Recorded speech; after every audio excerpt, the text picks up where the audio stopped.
Hello everyone, आज हम करेंगे मैथ क्लास 5th की वर्कशीट सेकंड। इसमें हम क्वेश्चन 5, 6, 7 और 8 कवर करेंगे। तो आप पहले देखिए क्वेश्चन 5 को हम करते हैं। इसे मैं रीडिंग करूँगी और फिर इसके आंसर भी मैं कराते जाऊँगी। अच्छा, इस वर्कशीट में मैंने आंसर भी किए हैं और कुछ आंसर वो मैंने जो छोड़े हैं वो आपको करने हैं। ठीक है। पहला क्वेश्चन है, महेश के पापा दुकान से एक टीवी खरीद कर लाए।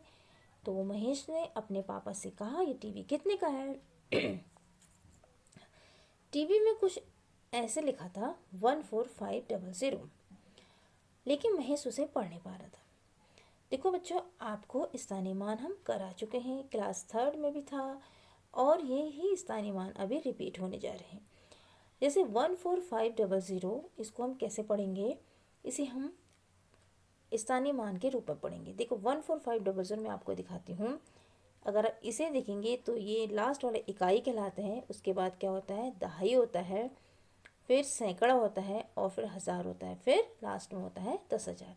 यानी कि अगर हम इसे पढ़ेंगे तो इसे हम पढ़ेंगे इकाई के स्थान पे 0 है, दहाई पे भी 0 है और सैकड़े में 5 है और हज़ार में 4 है और 10,000 में 1 है। तो इसे हम कैसे पढ़ेंगे? इसे हम पढ़ेंगे 14,500। ठीक है। अब हमने स्थानीय मान से पढ़ना तो सीख लिया, लेकिन महेश ने नहीं पढ़ा। तो उसके पिता ने उससे पूछा कि सैकड़े में कौन सा अंक है? अभी मैंने बताया सैकड़े में 5 है, तो उसने कहा 5, यानी कि 500 हो गया। जो जितना होता है उसमें उतना ही क्या करते हैं? सैकड़े में 2 जीरो होते हैं, हज़ार में 3 जीरो होते हैं, 10,000 में 4 जीरो होते हैं। ठीक है। अब ऐसे ही नीचे आपको विस्तारित रूप लिखना है। किसका? इसी 14,500 का। तो विस्तारित रूप लिखने में क्या करते हैं?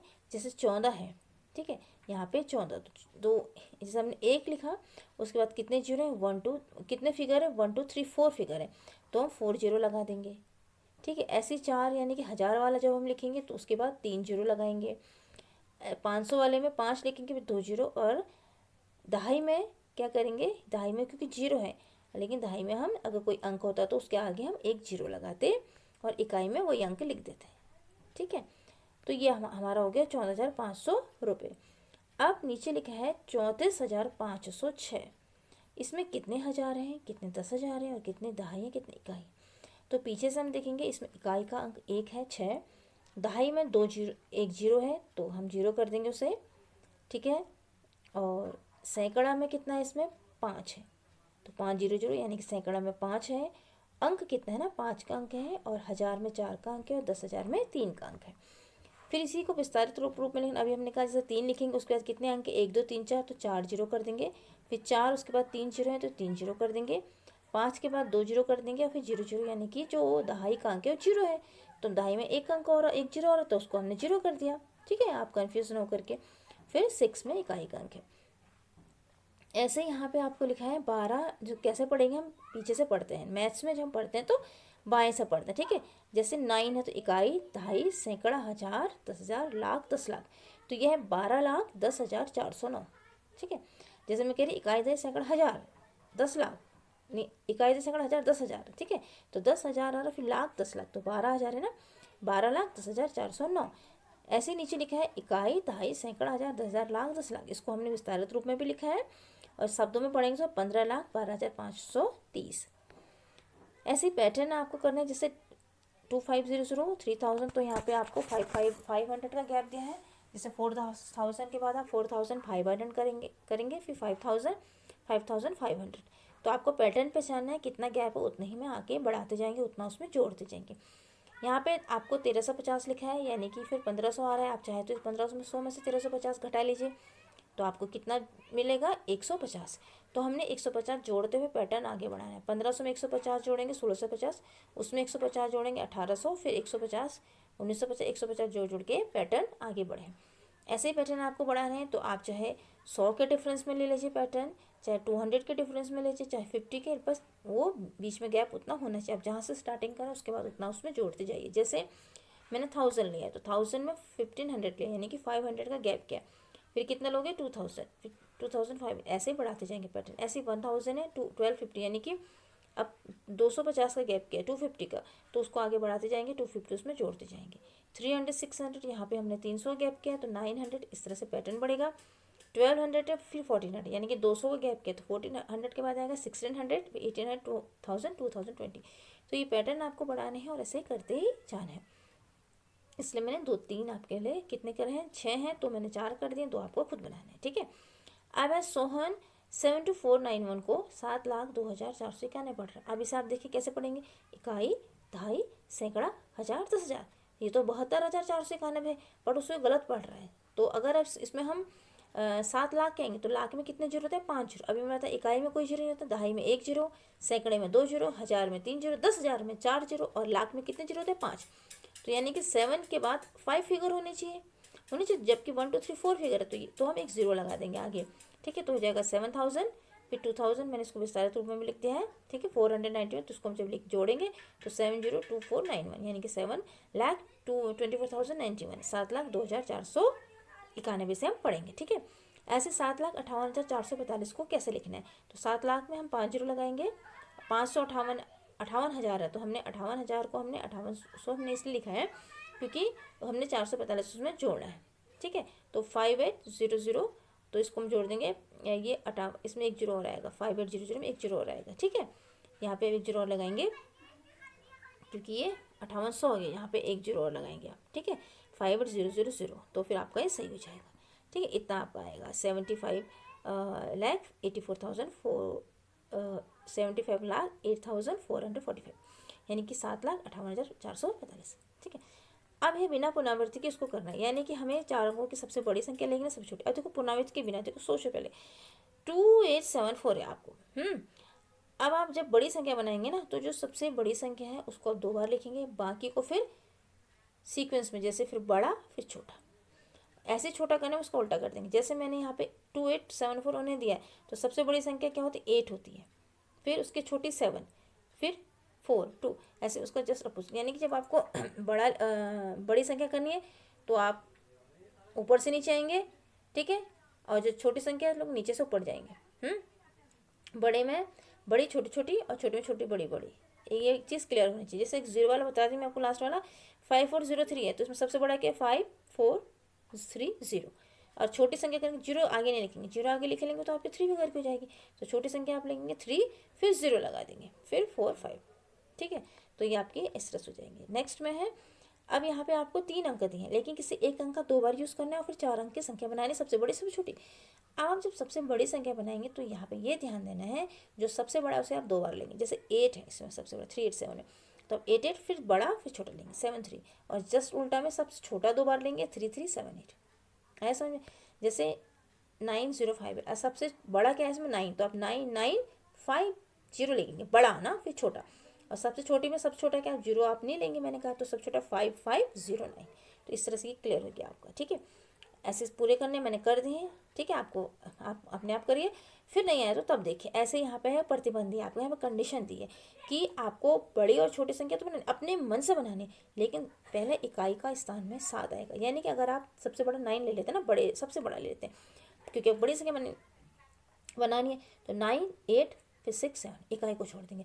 यहाँ पे आप 7 छोड़ दो, उसका छोटा ले लो, छोटा बड़ा बड़ा 6 8 9। अब मैं आपको एक और बता दूँ, जैसे वो कह रहे हैं 2 सदैव सैकड़े में। अब सैकड़े में कितना है 5 2 3 4, सैकड़े में 2 है, यहाँ पे 5 3 4 मैंने एक संख्या ले ली है। अब आपको जब छोटे करेंगे ना उसको, तो आप 3 मतलब 2 को तो आप वहीं पर ही लिखेंगे और 3 2 4 5 ये करेंगे आप। ठीक है। तो ये आपको आई होप आपको समझ में आ गया होगा। अब यहाँ पे क्वेश्चन 6 है, जिसमें कुछ आपको कोरोना के एक्टिव केस बताए हैं, यानी कि कुछ स्टेट दिए हैं उसमें जो एक्टिव केस है, यानी कि इस समय इतने केस यहाँ पे हैं और इतनों की मौत हुई है। ठीक है। ये आपका लिखा है।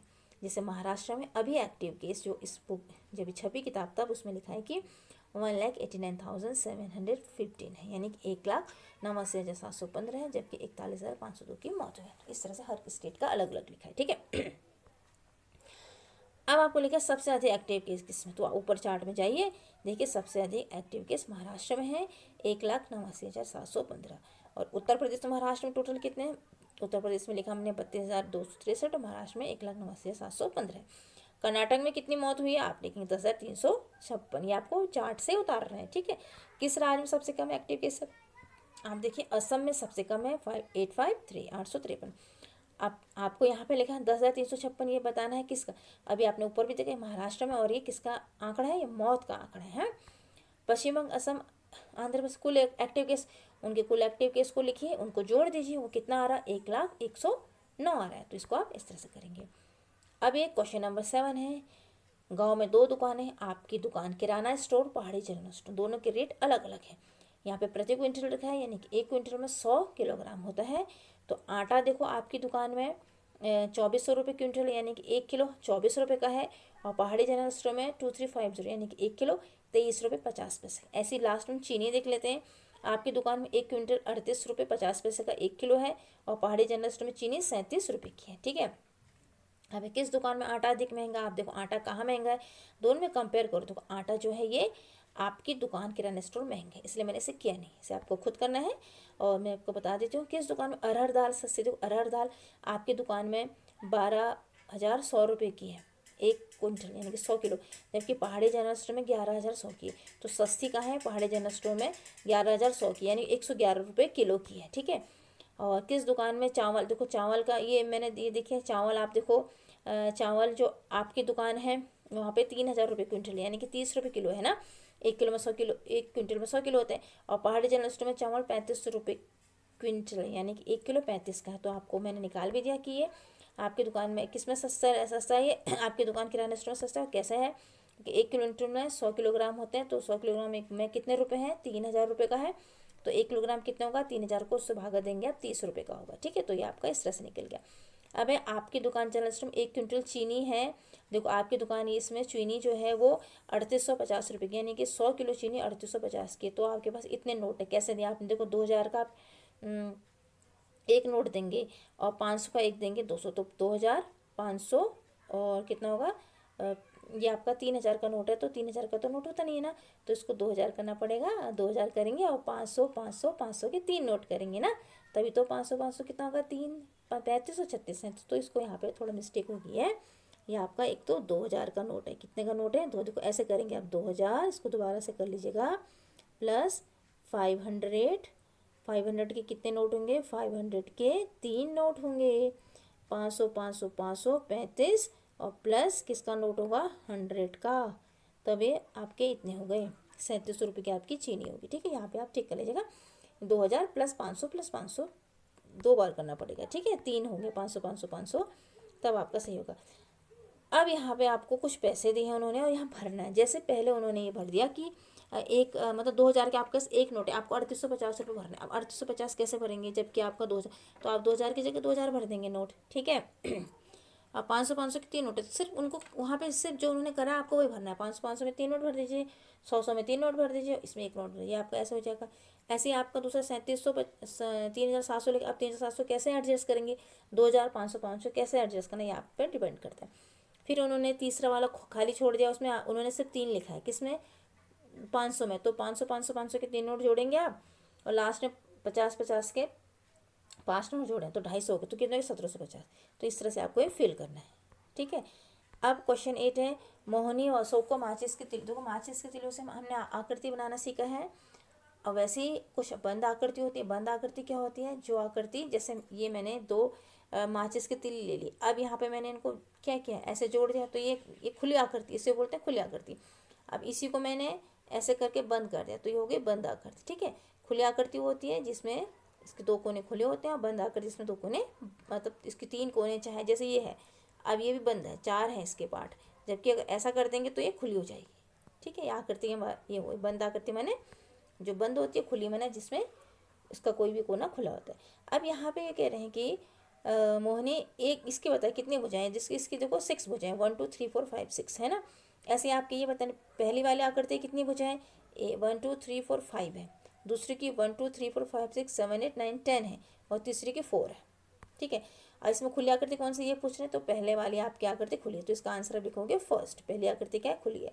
ठीक है, दूसरी कितनी भुजाएं? तो इसका आंसर का 10, जब ये मैंने कर रखा है। ठीक है, दूसरी कितनी है आकृति? 10 है। और तीसरी की कितनी है, कोण। कोण की देखो किसमें कोण क्या होते हैं, जो इसके किनारे बनते हैं। देखो ये है जैसे ना, तो इसमें यहाँ पे कोण बन रहे हैं, जिसमें 4 कोण बनते हैं। वैसे आपको पता है भी है कि ये स्क्वायर है, वर्ग है, एक वर्ग में 4 भुजाएं होती हैं और 4 क्या होते हैं, इसके कोण भी होते हैं। ऐसे अगर आयत है रेक्टेंगल, तो इसकी भी 4 भुजाएं होती हैं और 4 क्या होते हैं, इसके कोण होते हैं। ऐसे कुछ भी आपका शेप हो, 4 साइड का पैरेललोग्राम और रोम्बस हो, उसमें 4 भुजाएं होती है, 4 कितने होते हैं, कोण होते हैं, बंद आकृति में। ठीक है। अब किसी भी आकृति में भुजाओं कोणों की संख्या बराबर होती है। देखो कैसे होती है, ये सिर्फ आपके बंद आकृति के लिए होता है। अभी मैंने बताया ये बंद आकृति है, इसमें 4 भुजाएं और 4 इसमें क्या होंगे, कोण भी होंगे। ऐसे त्रिभुज है, इसमें 3 भुजाएं, ये भुजाएं हुई साइड्स, और उसमें 3 कोण। तो ऐसा होता है, लेकिन सिर्फ बंद आकृति के लिए होता है, खुली आकृति के लिए नहीं होता है। ठीक है। फिर रोहित ने कोण बनाए। आपके पास 2 अगर पेंसिल है, आप उससे बना सकते हो। गत्ते हैं, पट्टियाँ हैं, ये एक्टिविटी भी है और हम करा चुके हैं आपको। तो इस एक्टिविटी में क्या है, आप कोण बनाना सीखते हैं। जैसे ये एक हुआ, एक लंबा डंडा खींचा, उसके बराबर है अगर छोटा बड़ा कैसे भी, तो ये दोनों इस तरह से लगाएंगे, यहाँ पे कोण बनता है 90 का, इसे बोलते हैं समकोण। ऐसे हमने इसको छोटा एक रूल खींचा, हमने इसको थोड़ा सा अंदर को कर दिया, अंदर को दबाएंगे तो ये न्यून कोण बनेगा, और इसी को अगर हमने बाहर को खींचेंगे तो यहाँ अधिक कोण बनता है। ठीक है। यानी कि कोण अगर अंदर को दबाएंगे हम, समकोण आपको बनाना आना चाहिए। समकोण को अगर हम अंदर को जितना प्रेस करते जाएंगे वो न्यून कोण बनेगा, और जितना हम अधिक बाहर को प्रेस करेंगे वो अधिक कोण बनेगा। तो समकोण 90 डिग्री का होता है और न्यून कोण 90 से कम होता है, 60, 70, 45। ठीक है, 10, 20, 90 से कम होना चाहिए। अधिक कोण 90 से बड़ा होता है, 180 से छोटा होता है, यानी कि 120, 140 जितना भी हो, पर 180 से छोटा हो। ठीक है। अब है इस कोण बनाना है, इसको मैंने यहाँ पे लिख दिया है। जैसे मेज है, किताब समकोण होने दिया है, मेज भी समकोण होती है, खिड़की जो होती है वो भी समकोण होती है। दरवाजे के बीच में न्यूनकोण होता है, क्योंकि दरवाजा दीवार से अंदर को खुलता है, और अंदर खोलेगा तो 90 डिग्री से अंदर को जितना दबेगा वो न्यूनकोण होगा। दीवार के बीच में भी आप न्यूनकोण ही होता है। ठीक है। वैसे समकोण होता है, लेकिन दीवार का बीच का हिस्सा, देखो दीवार का ये दीवार है ना, तो ये दीवार है, इसका बीच का हिस्सा ये आपका समकोण होगा। लेकिन अगर ये आपका यहाँ पर से अंदर को दबेगा तो ये न्यूनकोण भी होगा, समकोण भी हो सकता है। तो इसको आप समकोण भी लिखेंगे और न्यूनकोण दोनों ही इसको आप लिखेंगे। ठीक है। ये आपका, अब यहाँ पे घर है आपका दिया है, तो इसमें ABCD एक पॉइंट, देखो यहाँ पे ABCD दिए हैं आपको, ABCD दिख रहे हैं। तो ए में तो 90 डिग्री बन रहा है, बिल्कुल साफ हो गया। और चांदी से भी नापा, चांदा होता है, उससे भी नापेंगे तो वो A 90 डिग्री का है। ऐसे बी में देखो, बी जो है ये 90 से कम लग रहा है। तो कैसे लग रहा है, देखो बी जो है ना, अगर आप इसे 90 के लिए आप क्या करते हैं, सीधी रेखा खींच देते हैं ऊपर को, और इसको देखें तो ऐसे 90 में आएगा, तो 90 से कम लग रहा है। तो इसका मतलब ये आपका क्या है, न्यून कोण है। उसको मैंने 75 लिया है, चांदी से नापेंगे तो आपको 75 मिलेगा। सी में भी ऐसी है, ये भी बहुत छोटा लग रहा है, जस्ट 90 का आधा हो रहा है, तो 45 डिग्री है, और चांदी से नापेंगे तभी 45, तो न्यून कोण हो गया, यानी कि 90 से छोटा है। जबकि डी है ये बड़ा है। देखो डी बड़ा कैसे लगेगा, देखो डी है ये बड़ा, इसलिए अगर आप ऐसी रेखा खींचेंगे तो ये 90 की रेखा बन रही है ऐसे, तो जबकि उससे कितने, देखो ये 90 है ना, इससे बहुत बड़ा जा रहा है, इसका मतलब ये क्या है, 120 है, 90 से बड़ा है तो 120 लिए ये अधिक कोण कहलाता है। ठीक है। अब है किसी वस्तु चित्र का आकार बढ़ने के साथ साथ कोण भी बढ़ते हैं, बिल्कुल बढ़ते हैं। मैंने अभी देखा, मैं आपने किताब खोली ऐसे, ये आपकी किताब है, आप किताब को बाहर को खोलेंगे, देखो बाहर को, पन्ने इसके बाहर को खोलेंगे तो इसका कोण क्या हो रहा है, बढ़ रहा है। और ऐसे ये बुक को अगर आप अंदर को, इसके पन्ने अंदर को डालेंगे तो ये कम हो रहा है। ऐसे आप दरवाज़ा लेंगे, ये आपका दरवाज़ा है, दरवाज़ा कितने डिग्री का बना है, अभी दरवाज़ा आपका 90 डिग्री का है। दरवाज़ा अंदर को खोलेंगे, आप अंदर को मोड़ेंगे तो ये न्यून कोण होते जाएगा। अगर आपका गेट है, बाहर को भी खुलता है अगर गेट, तो बाहर को अगर गेट खुल रहा है तो ये अधिक कोण हो रहा है, यानी कि आकृति बढ़ रही है और घट रही है। किसी के वस्तु चित्र का आकार अगर छोटा हो रहा है तो उसकी आकृति छोटी हो रही है, और आकार बढ़ रहा है तो आकृति, उसके कोण बढ़ रहे हैं। यानी कि आकृति छोटी होने से कोण छोटे होते हैं, और आकृति बड़ी होने से कोण बड़े होते हैं। तो यहाँ तक हमारा ये क्या हुआ, कंप्लीट हुआ। Okay, bye bye.